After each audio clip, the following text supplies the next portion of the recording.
मैंने जितने अनुभव सुनाए हैं लोगों के, वो आज के युग के लोग हैं। वर्तमान स्थिति में वो लोग हैं जो भगवान से प्रेम करते हैं, पूरी आस्था रखते हैं, पूरा विश्वास रखते हैं, और भगवान उनको दर्शन देते हैं या कोई ऐसी अनुभूति करवाते हैं जिसको हम आम भाषा में चमत्कार कह सकते हैं। तो मैं उनके रियल इंसिडेंट सुनाता हूं अपने चैनल में। तो अब ये वो लोग हैं जो सरल हैं। मैंने एक चीज देखी है, ईश्वर को पाने के लिए जो मेरा पर्सनल, मैंने कहा ना कि मैंने शुरू में कहा था कि मैं अपने अनुभव के लिए यात्रा कर रहा था अपने जीवन में। मेरा अनुभव क्या है, तो मेरे अनुभव की यात्रा के दौरान ऐसे ऐसे पड़ाव आए, तो इन लोगों को देख करके मुझे लगा कि सरलता कितनी जरूरी है। मैं आपको एक बड़ी साधारण सी छोटी सी स्टोरी है, रियल। लीला दीवान करके एक भक्त है, ठीक है, जोधपुर में। सर उनके पति जो है वो बैकुंठ धाम चले गए थे, कोरोना काल का समय था, उनका घर में बेटा और वो थे। मतलब हो सकता है बहुत ना समझ में आए, वैकुंठ मतलब वो दुनिया से चले गए थे। तो बेटा और माँ दोनों घर में रहते थे। एक पड़ोस की महिला आ जाती थी तो उनके साथ वो कीर्तन कर लेती थी माँ। और ये बात कोरोना काल की चल रही है, जब कोई कहीं नहीं जा सकता था। तो वो लड्डू गोपाल को बहुत प्यार करती, उन्हीं से बातें करती है, क्योंकि पति थे नहीं तो सारी बातें उन्हीं से करती थी। और लड्डू गोपाल के साथ ही सोती थी अपने बेडरूम में। अब जब भगवान से प्रेम हो जाता है ना, तो मैं सच बता रहा हूं, जब आप नियम जब तक फॉलो करते हो जब तक प्रेम नहीं होता है। जब प्रेम हो जाता है ना तो सारे नियम टूट चुके होते हैं, क्योंकि वो प्रेम है, उसके बीच में कुछ नहीं है फिर। तो वो अपने बेडरूम में ही लड्डू गोपाल को लेकर के, अपने ठाकुर जी को लेकर के सोती थी। एक दिन हुआ यूं कि वो रात में टीवी की ट्रॉली के पास उनका बेड पे उनको बिठा करके और रख के भूल गई और जाके बेडरूम में सो गई, और थकी हुई थी, सो गई। सुबह बेटा उठा, बेटे का काम था सुबह घर में झाड़ू पोछा करना। सुबह बेटा उठा, बेटे ने उठ के माँ को जाके बोला कि माँ थोड़ा सा ध्यान रखा करो, घर में कैसे कैसे पैर कर देते हो यार, कीचड़ के पैर कर रखे हैं मिट्टी के, मुझे सफाई करनी होती है, थोड़ा ध्यान रखा करो माँ। तो आपकी जो सहेली भी आए तो उसको बोल दिया और चप्पल बाहर निकाले, इस तरह से मतलब। तो माँ ने कहा कहाँ पैर हो गए बेटा, मैं तो सारे साफ पैर है, कहाँ हो गए, कहाँ बात कर रहा है, तो दिखा मुझे। तो देखने गई। अब बेटे ने तो दूर से देखे थे।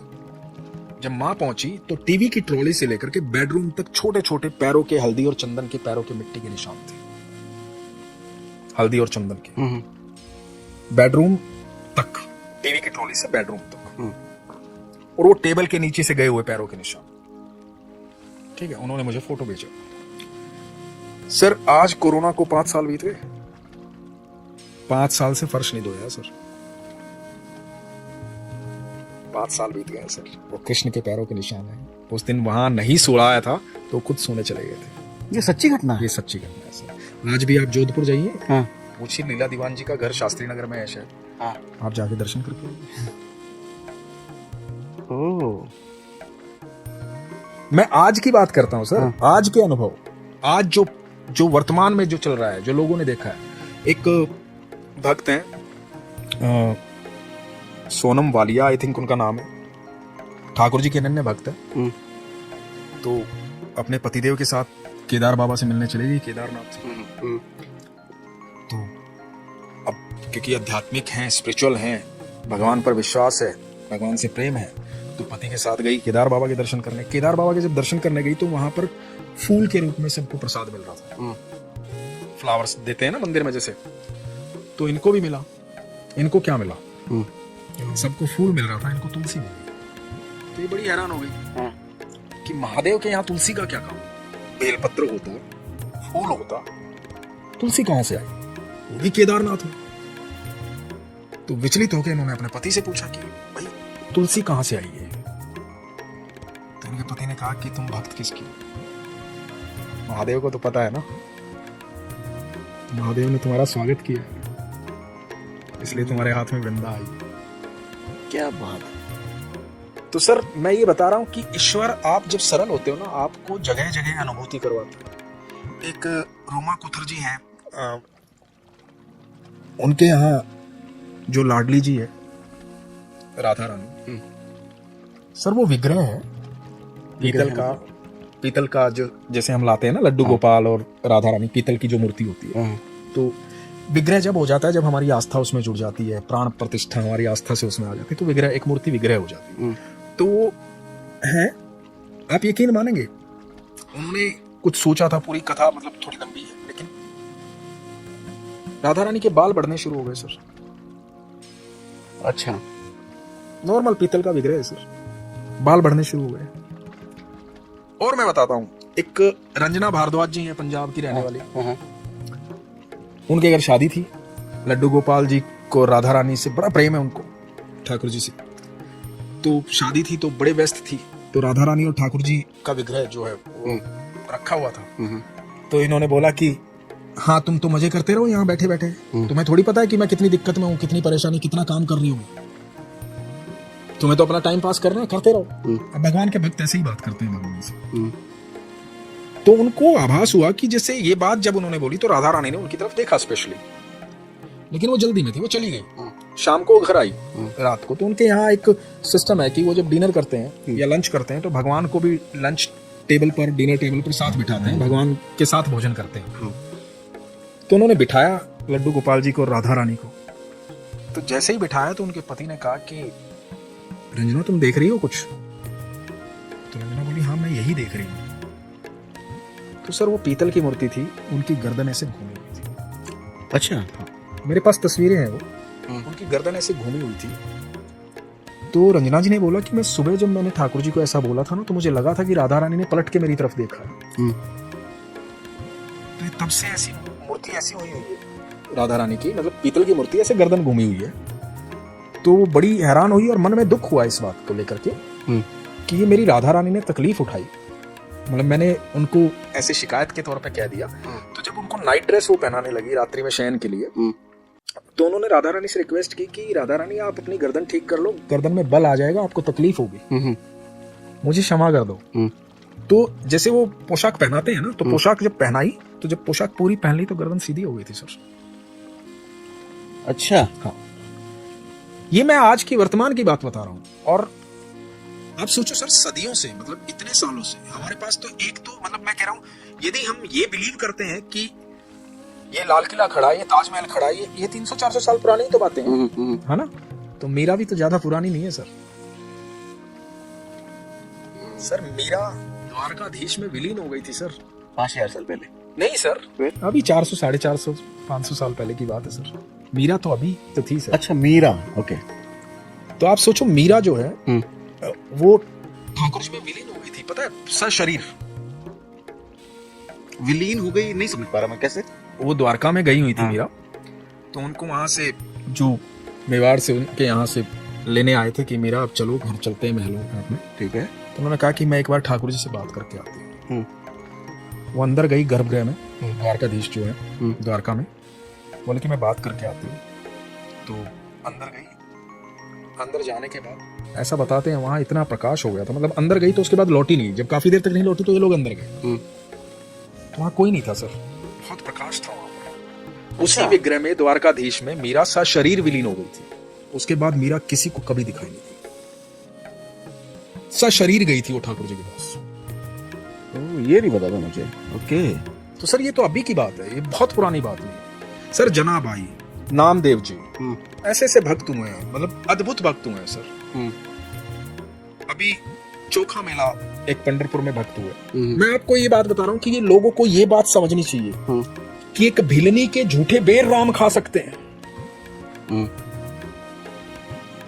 वो राम है, ईश्वर है, वो एक भिलनी के झूठे बेर खाने में परहेज नहीं कर रहे हैं, लेकिन आप जात पात में घुसे हुए हैं, आप ऊंच नीच में घुसे हुए हैं, और पूजा हम उसी राम की करेंगे। हाँ, आप ऊंच नीच, आप पूजा इसीलिए कर रहे हैं ना क्योंकि उन्होंने एक सबको समभाव में देखा, इसी गुण की तो पूजा कर रहे हैं आप। तो आप सीख क्यों नहीं रहे हैं? वो आप ऊंच नीच में, भेदभाव में घुसे हुए हैं। एक चोखा मेला एक भक्त थे भगवान के, और वो बताते हैं कि वो निम्न जाति में थे, तो उनको मंदिर में जाना, पंढरपुर में मंदिर में जाना, अंदर जाना अलाउड नहीं था। उस समय प्रथा थी, बहुत सारी प्रथाएं थी हमारे देश के अंदर इस तरह की। तो एक दिन मन में भाव आया, थोड़ा बहुत काम करते थे, थोड़ा बहुत कमाते थे, घर का गुजारा चलता था उसमें। तो एक दिन मन में भाव आया उनके कि बाजार सब्जी लेने गए थे, सामने केले देखे, तो उनको लगा कि ठाकुर जी आज केला खाना चाहते हैं। तो उन्होंने सब्जी के पैसे के सारे केले ले लिए। अच्छा, सब्जी नहीं दी, हालांकि पैसे उतने ही थे। भाव आया। हाँ, भाव आया। तो भाई सब्जी नहीं लेता हूँ, कोई बात नहीं, एक दिन बिना सब्जी के चल जाएगा, पर मेरे ठाकुर जी के मन में भाव आ रहा है कि केले खाने हैं ठाकुर जी को, तो ठाकुर जी के लिए केले ले लेता हूँ। तो केले लेकर के मंदिर के बाहर चले गए, अंदर जाना अलाउड नहीं था। तो बाहर से आवाज देने लगे कि ठाकुर जी केले खा लो, केले लो, केले ले लो ठाकुर जी। केला उठा के ठाकुर जी को आवाज देने लगे। अब वहां पुजारियों ने देखा और बाकी लोगों ने देखा, तो बाकी लोगों ने बोला कि अच्छा थोड़ा नाम जाप कर लेता है, थोड़ी भक्ति कर लेता है, तो इतना अधिकार समझता है कि ठाकुर जी यहाँ तेरा केला खाने आएंगे, चल भाग यहाँ से। उसे धक्के दे करके नीचे गिरा दिया, चोट वोट भी लग गई चोखा मेला को। बड़ा उदास हुआ चोखा मेला, घर पहुंचा केले लेकर के। चोखा मेला ने ठाकुर जी से कहा, ठाकुर जी मेरे मन में भाव आया था कि आपको केले खाने, मैं घर की सब्जी छोड़ करके आपके लिए केले लेके पहुंचा था, और मुझे वहां से धक्के देकर के बाहर भेज दिया गया, भगा दिया गया, क्योंकि मैं निम्न जाति का हूं, क्योंकि ये लोग मुझे निम्न जाति का समझते हैं। तो मेरा इतना अधिकार नहीं है कि मैं तुझे भोग लगा पाऊं, तुझसे बात कर पाऊं। जब मेरा इतना ही अधिकार नहीं है कि मैं तुझे भोग लगा पाऊं, तुझसे बात कर पाऊं, तुझ तक पहुंच पाऊं, तो मुझे क्या करना है इस शरीर का? मुझे नहीं चाहिए ये शरीर। तो उन्होंने अंजल त्याग दिया। अब अंजल त्याग दिया तो रोते रहे, इस बात की शिकायत भगवान से करते रहे। ऐसा बताते हैं कि जब रात हुई तो ठाकुर जी आए। ठाकुर जी ने बोला चोखा मेला ला तेरे केले तो खिला, भूख लगी है बड़ी जोर की। तो बोला कि अब क्यों आए हो प्रभु, अब किस लिए आए हो? देखो भक्त है, भगवान सामने दिख रहे हैं। जो भक्त अगाढ़ प्रेम रखता है ना सर, उसके लिए बड़ी विस्मित होने वाली बात नहीं होती भगवान का दिखना, क्योंकि वो हर पल देख रहा होता है ईश्वर को, हर क्षण देख रहा होता है, हर एक के भीतर देख रहा होता है, क्योंकि इतना प्रगाढ़ प्रेम करता है। तो भगवान को सामने देख रहा है, भगवान को बोल रहा है कि प्रभु अब क्यों आए? धक्के मरवा के वहां से भिजवा दिया, पिटवा दिया, बेइज्जती करवा दी, केले नहीं खाए। तो भगवान बोले चोखा केले ही तो खाने थे, लोगों ने तरह तरह का भोग लगाया, पर मुझे केले खाने थे तेरे हाथ से, इसलिए कुछ खाया ही नहीं पूरा दिन। भूख लगी है बहुत जोर की, केले खिला दे। भक्त है, अपने हाथ से छील करके ठाकुर जी को केले दे रहा है। ठाकुर जी ने कुछ केले खाए, ठाकुर जी बोले जो बाकी बच गए मुझे दे दे, क्योंकि रुक्मणी ने भी कुछ नहीं खाया है सुबह से। केले लेकर के ठाकुर जी चले गए। अब सुबह जब यहां मंदिर के द्वार खुले तो ऐसा बताते हैं कि पूरे आंगन में केले के छिलके पड़े हुए थे। तो पुजारी आए, पुजारी ने कहा कि ये केले के छिलके यहां कैसे, कौन मंदिर में घुसा, ताला लगा हुआ था, कौन आया मंदिर में, ये कैसे यहां केले के छिलके आ गए, जिसने खाए यहां बैठ के केले मंदिर में? तो किसी एक ने बताया कि कल वो चोखा मेला आया था ना, उसको यहां से धक्के देके भगाया था, हो सकता है अपने अपमान का बदला लेने के लिए अंदर घुस गया और रात को चोरी से, और यहां बैठ के जानबूझ के खाए उसने केले। तो सब लोग इकट्ठा हुए, जाके चोखा मेला के घर गए और चोखा मेला को आकर के खूब तुड़ाई की, खूब मारा। चोखा मेला कह रहा है कि भाई मैं नहीं गया वहां पे, ठाकुर जी आए थे, ठाकुर जी ने केले खाए, ठाकुर जी लेके गए रुक्मिणी जी के लिए। ऐसी बात क्यों मानेंगे लोग? पर भाई ऐसी बात कौन समझे, कौन माने, क्योंकि वो उनका अनुभव नहीं है ना, अनुभव तो चोखा मेला का है। अब चोखा मेला रोते रहे, बोले वाह प्रभु, पहले पिटवाया, अब ज्यादा पिटवाया, केले खिला दिए, पहले नहीं खिलाए थे इसलिए पिटवाया, अब और ज्यादा पिटवा दिया, केले भी खा लिए और पिटवा भी दिया। ये तो बड़ी गलत बात है ठाकुर। अब जब ये वापस लौटे मंदिर पे, तो ऐसा बताते कि मंदिर के द्वार बंद थे, बिना ताला लगे, सारे द्वार बंद थे, एक एक खिड़की बंद थी वहां की। इन्होंने पूरे धक्के लगाए खोलने के लिए, नहीं खुले, तोड़ने की कोशिश की, नहीं टूटे। ये सब हैरान हो गए कि मंदिर अंदर से कैसे बंद हो सकता है और खुल क्यों नहीं रहा, धक्के देने पे हिल भी क्यों नहीं रहा। तो पुजारी जी ने बोला कि ऐसा क्या अपराध हमसे बन गया प्रभु कि आप नाराज हैं, मंदिर नहीं खुल रहा है। तो अंदर से आवाज आती है कि मेरे भक्त की पिटाई की है तुमने, जिससे मैं बेहद प्रेम करता हूं। जब तक वो यहां नहीं आएगा ना, तब तक ये द्वार नहीं खुलेगा, ये द्वार हमेशा के लिए बंद हो गया है। यदि चाहते हो द्वार खुले तो जाओ उसे लेके आओ, और ऐसे मत लेके आना पालकी में बिठा करके ढोल नगाड़े बजाते हुए, उत्सव की तरह लेके आना। और बोला कि नहीं आएगा वो, ना पालकी में बैठेगा वो, मना करेगा।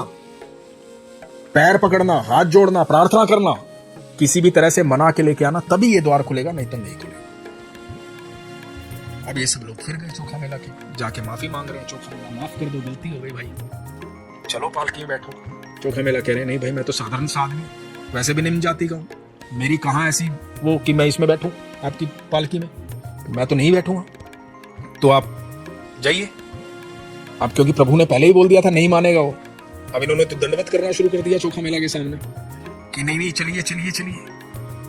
अब ये चोखा मेला को पालकी में बिठा करके ढोल नगाड़ों के साथ लेके आते हैं मंदिर के द्वार पे। चोखा मेला रो रहे हैं, रस्ते भर सोच रहे हैं कि मेरे ठाकुर का कितना प्रेम है, कितना अद्भुत प्यार मुझसे करते हैं।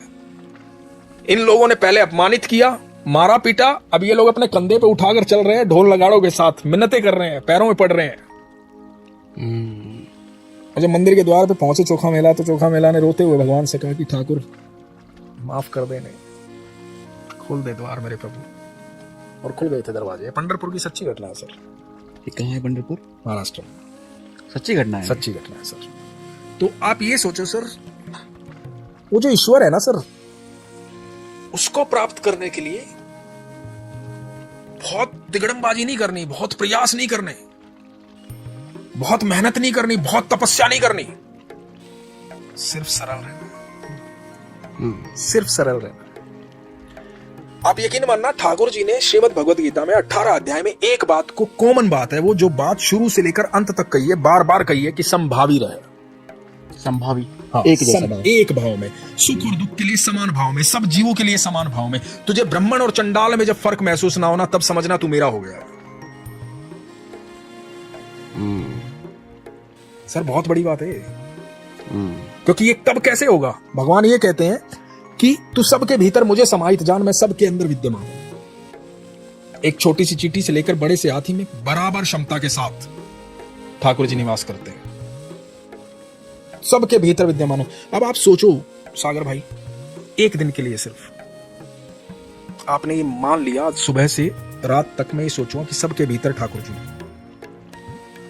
A to Z हर जीव के भीतर ठाकुर जी, एक दिन के लिए मान लिया, सबके लिए रिस्पेक्ट आ जाएगी, सबके लिए रिस्पेक्ट आ जाएगी, संभाव आ जाएगा। कैसे? स्वीकार्य भाव आ जाएगा। कैसे? आप जब जाओगे, आपको 10 लोगों के बीच में किसी ने अपमानित कर दिया, अब आपका भाव क्या है कि सबके भीतर ठाकुर जी है, तो अपमानित करने वाले कौन हुए? ठाकुर जी। आप आगे गए, किसी व्यक्ति ने सबके बीच में सम्मानित कर दिया, आपका भाव क्या है? सबके भीतर ठाकुर जी है, सम्मानित करने वाले कौन हुए? ठाकुर जी। तो सर एक्चुअली आपके साथ हो वही रहा है, आपके साथ हर पल वही घटित हो रहा है जो आप डिजर्व करते हैं, क्योंकि करने वाले सब ठाकुर जी हैं। सर जब उनसे प्रेम हो जाता है ना, तो बस वो दिखाई देने शुरू हो जाते हैं, उससे पहले दिखते नहीं है वही।